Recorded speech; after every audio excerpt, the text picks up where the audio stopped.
Hi, I'm Keith and welcome to my art studio, where today I have something fun. I usually say special, but this one's fun because look at this guy.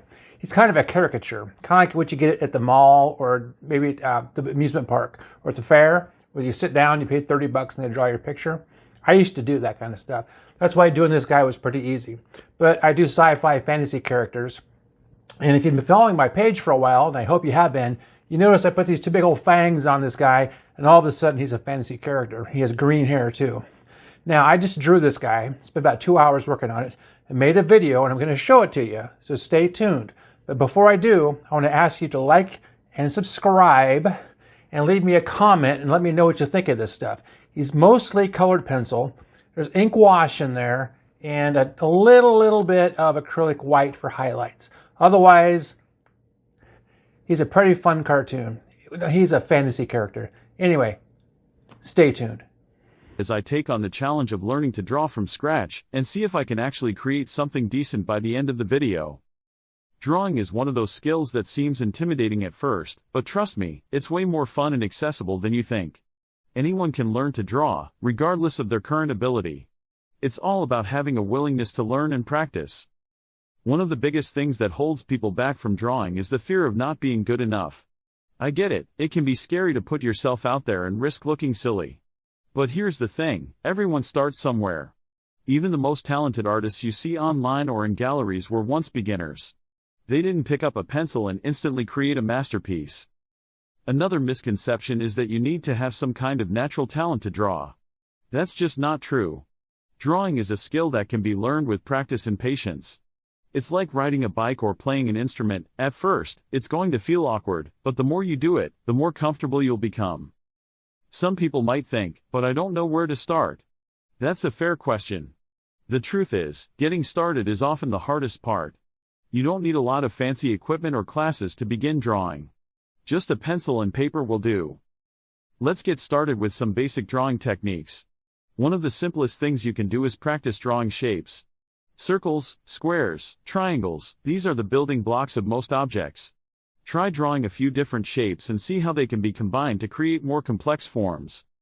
Lines are another fundamental element of drawing. You can use different types of lines to create texture, depth, and emotion in your drawings. For example, smooth lines can create a sense of calmness, while jagged lines can create a sense of energy. When you're first starting out, it's easy to get discouraged if your drawings don't look like you expect them to. But don't worry, that's totally normal. The key is to keep practicing and not be too hard on yourself.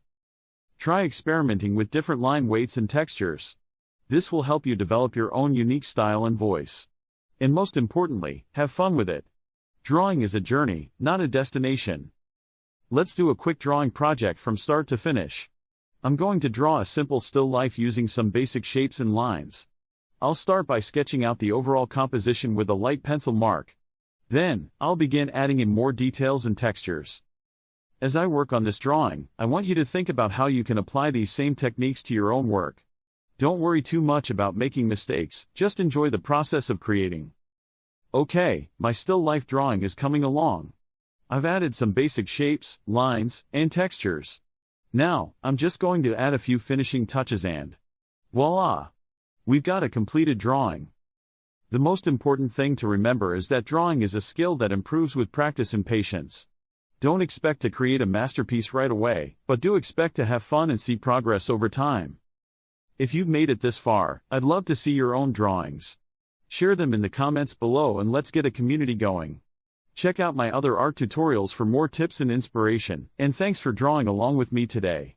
Join me as I take on the challenge of creating stunning art using only highlights and shadows. Let's see if I can bring my vision to life. When we talk about creating amazing art, one of the most crucial elements that can make or break a piece is the use of highlights and shadows. These two elements work together to create depth, dimension, and realism in our artwork. Highlights are the brightest areas where light directly hits, while shadows are the darkest areas where light is blocked. Mastering the balance between them can transform a flat image into a vibrant, lifelike scene. Many artists struggle with getting highlights and shadows just right. One common issue is overdoing it. Too many highlights can make an image look washed out, while too much shadow can make it look flat. Another challenge is understanding where to place them. It's easy to get caught up in details and forget about the overall light source, which can lead to confusing and unnatural-looking shadows. Sometimes, artists might not even realize they're making these mistakes until it's too late. To make matters worse, different mediums handle highlights and shadows differently, which can be overwhelming. And let's not forget, capturing the right mood or atmosphere with highlights and shadows can be tricky. To effectively add highlights and shadows, we need to think about our light source. Where is it coming from? How strong is it? This helps us decide where our highlights and shadows should be. A simple trick is to use a range of values, from pure black for deep shadows to pure white for highlights.